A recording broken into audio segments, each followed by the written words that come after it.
Hi, I'm Doug Anderson, retired business executive. I was asked by my friend Joseph Stuber recently to collaborate with him on his book, Betting on Jesus, recently published at Amazon.com. Joseph and I have been friends for 5 years via a respected financial website at which Joseph has published more than 70 highly acclaimed articles on the economy and the markets. Until about 2 years ago, I had been a confirmed agnostic for the majority of my adult life.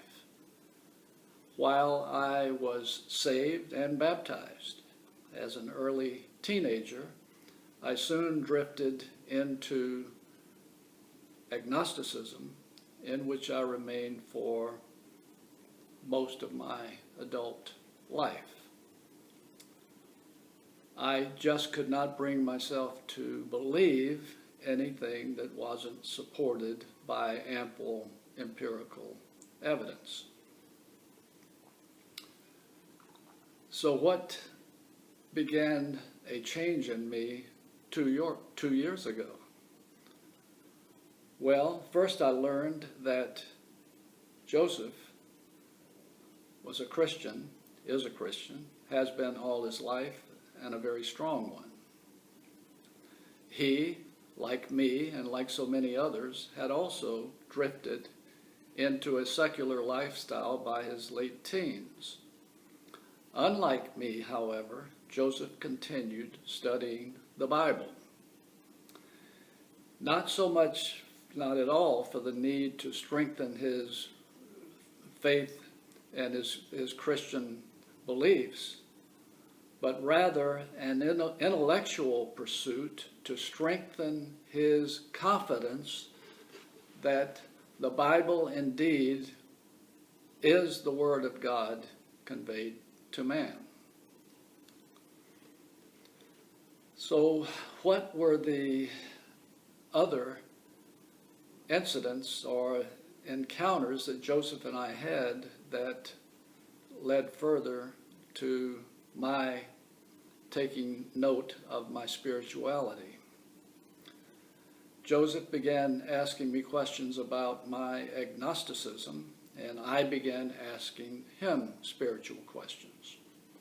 And for the first time in my life, I received answers to my questions that appealed to reason, not just the stock phrase that I had heard from clergymen, from family members and other devout Christians that, quote, you just gotta have faith.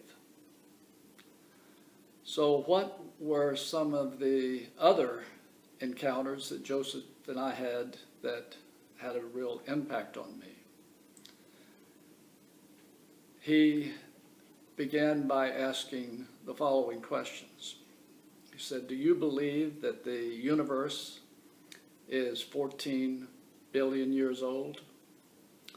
And I said, based on my understanding of scientific conclusions, there's commonality of agreement on that, and I have no reason to disagree. Okay, do you believe further that the Earth is 4 billion years old or older? And I said yes, for the same reasons. And he said, Doug, you're an inquisitive person. Don't you find it odd that a mere 6,000 years ago, the blinking of an eye in comparison to those other huge numbers of years, that man all of a sudden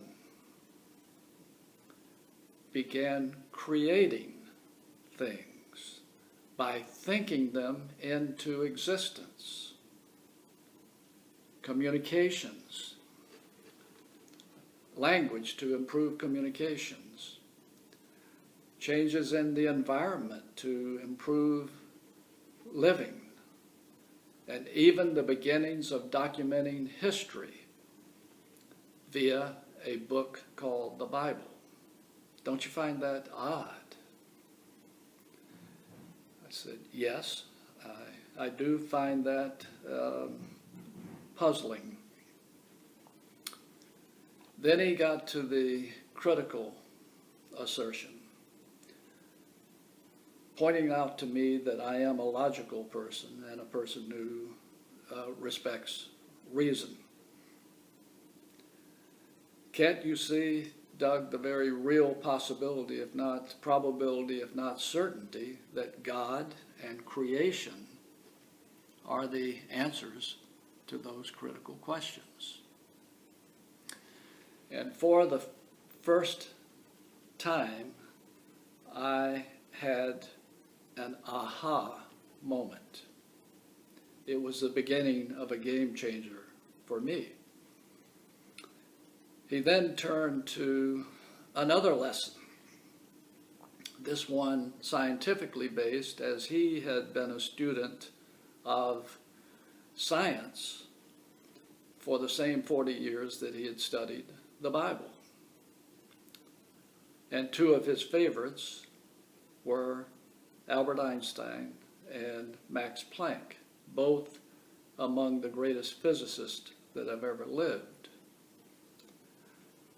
Einstein went big, as he explained, as had never been explained before, the magnificence of the universe and its inner workings, while Planck went very small, exploring the tiny solar system of the atom.